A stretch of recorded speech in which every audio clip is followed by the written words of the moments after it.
So the other one is what we call uh, overriding. Okay? Pero bago ko makalimutan, ito nga pala. Overloading and inheritance are two ways to implement polymorphism. Okay? So babalikan natin tong statement na ito and polymorphism by next week probably when we focus on polymorphism naman. Okay? Pero yung term na polymorphism, it comes to mind na ay polymorphism or polymorph. Diba? Sa science, nadinig nyo na yung polymorph or the ability to change. Diba? From one form to another. Okay, parang butterfly, no? May morphosis na tinatawag. So polymorph meaning multiple. Okay? So balikan natin 'yan, ha. Now let's look at another one which is what we call method overriding. Okay? So yung kanina ay overloading, ngayon naman overriding. So overriding, so there may be some occasions when an object na na-create natin, okay, will be using the same method, pero we would like it to have a different behavior when the method is called. Ibig sabihin, na-inherit natin yung method na ito, pero we want it to do something, to do different. Okay? So that means we should override the method defined in the superclass. This is possible by defining a method in the subclass that has the same name, same arguments, and same return type as a method in the superclass. Take note, ha, makakapag-override ka daw as long as ang i-override natin ay yung method na nasa superclass by creating a method in the subclass that has the same name, same arguments, same return type. Ang babaguhin mo lang yung nasa loob ng body but not the other parts, okay? So when that method is called, the method defined in the subclass is invoked and executed instead of the one in the superclass. This is known as overriding, okay? So take sample natin ngayon. Okay. So gawa tayo ng pangatlo. Hindi pala. So this is inheritance demo.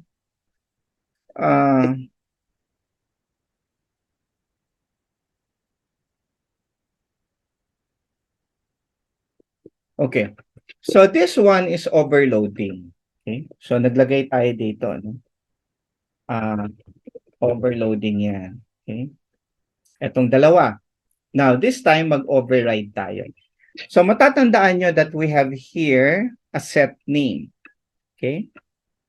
We have here a set name. Sabi niya, para daw mag-override, kailangan parehas ng pangalan, parehas ng return type, parehas ng dami ng argument. Okay? So, copy ko to. Ilalagay ko siya kay employee. Okay? This time, ang gagawin ko, invoking set name string. So, tandaan niyo yung word na yun, ano?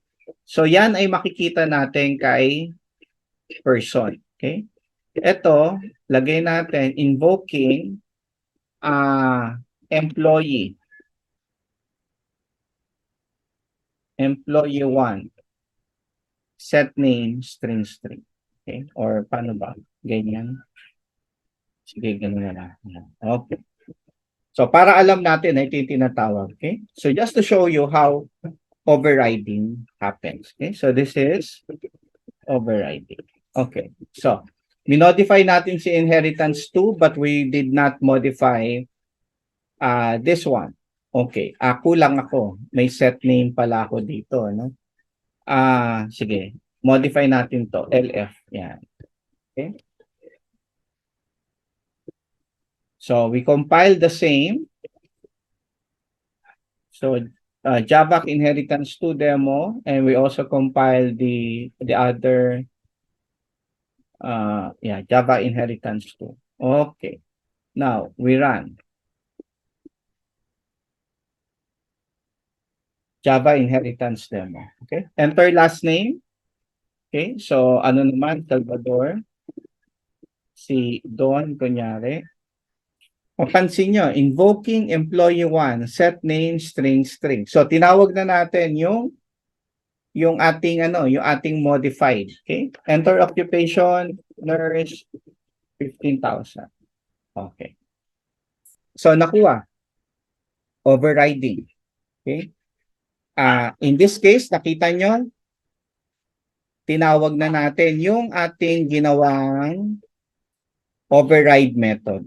Okay? So, hindi yung nandoon sa original. Okay? Hopefully na gets yun kung paano. So, now we've learned overloading and overriding. Question. How do you distinguish between overriding and overloading? Remember that you can also have the same overloading and overriding within one class. Okay?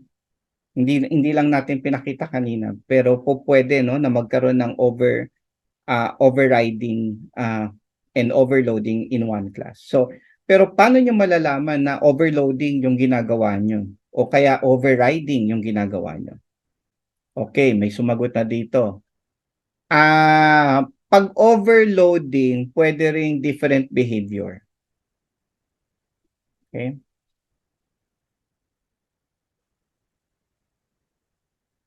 So, may sagot kasi dito isa. Tama siya dun sa isa. Sabi niya, overloading, same method.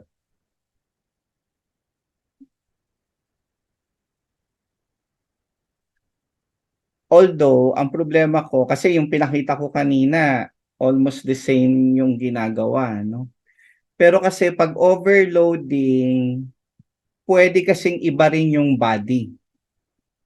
Remember, ang overloading, ang tinitignan niya, same return type, same name, pero magkaiba either yung arguments or yung data type ng arguments. Pero wala siyang sinabi about the body. Okay? So sa overloading, pwedeng magkakaiba yung ginagawa niya.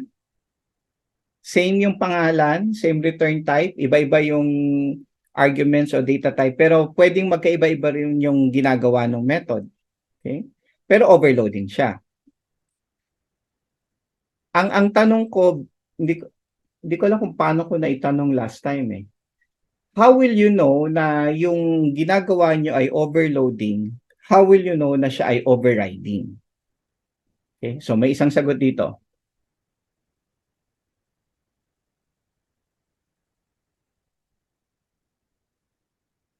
So sabi niya dito, overriding means providing a new implementation for a method in a subclass that already exists in its parent class. Tama naman yon. That's the point. Si overriding, sabi natin kanina, same return type, same name, same arguments. Magkaiba lang yung body. So magkaibang behavior. Pero siguro ang point ko is